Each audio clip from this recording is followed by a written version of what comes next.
Hey guys, this is the first video in our devotional series, and the first topic I want to cover is redeeming the time we have these next few weeks, or perhaps even months. That phrase, redeeming the time, comes from the King James Version's translation of Ephesians 5:16. Other translations have it as making the most of every opportunity. The ESV translates it as making the best use of the time.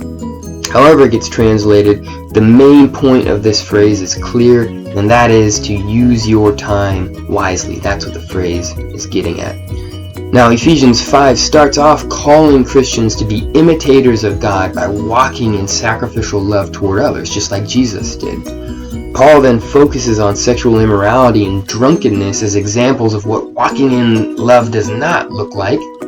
These examples would have been closely tied to idolatry that was going on in the city of Ephesus around the Christians that Paul is writing to, idolatry that incorporated sex and drunkenness as forms of worship to deities like Dionysus, who was the god of wine and fertility, among other things. Paul's point is that the gods of Rome encouraged worthless and selfish living. But that the Christian God, Jesus, is different. He looks different than those gods. And so Christians are called to live differently. They're called to live out a love that is selfless and used to build up those around us, that's profitable to those around us. And he says that acting in this love, or being filled with the Holy Spirit as opposed to being filled with the spirit of wine, will lead to joyful encouragement, like the kind that comes from singing corporate worship together. He talks about singing songs to each other. It will result in abundant thankfulness.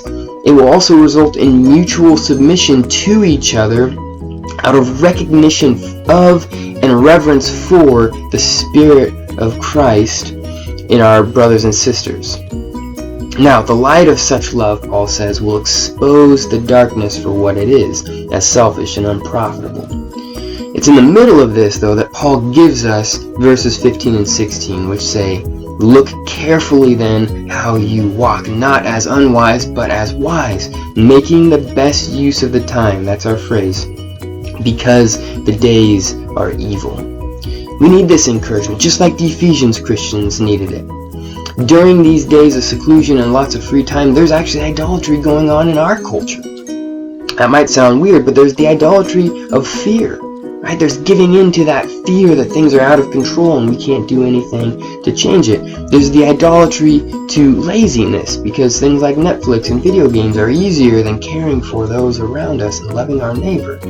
Ultimately, both of those boil down to just the idolatry of self, putting ourselves before others, because when things go wrong, our natural sinful tendency is to ensure our own safety and our own well-being.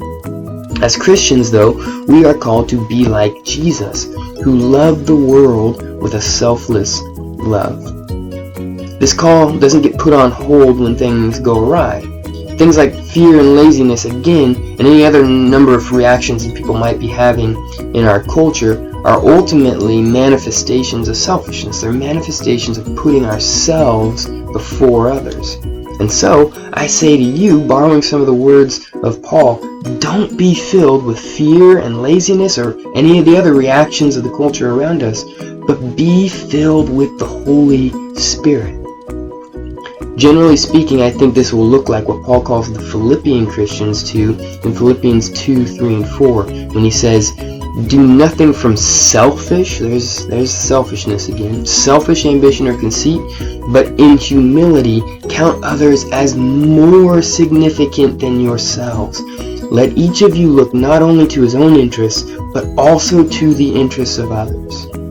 So my encouragement to you is to look toward the interests of others, and so redeem the time that we have in this crisis, because there are a lot of needs out there right now, which means there's a lot of opportunities to be imitators of God and walk in the selfless love that Jesus had and exemplified for us. So let's take advantage of those opportunities in the coming weeks. Also, keep an eye out for more of these devotionals, as well as videos for our Romans teaching series. I should be uploading one or two of those every week. Until then, may Christ be above and below you, before and behind you, in every eye that sees you. May Christ be all around you.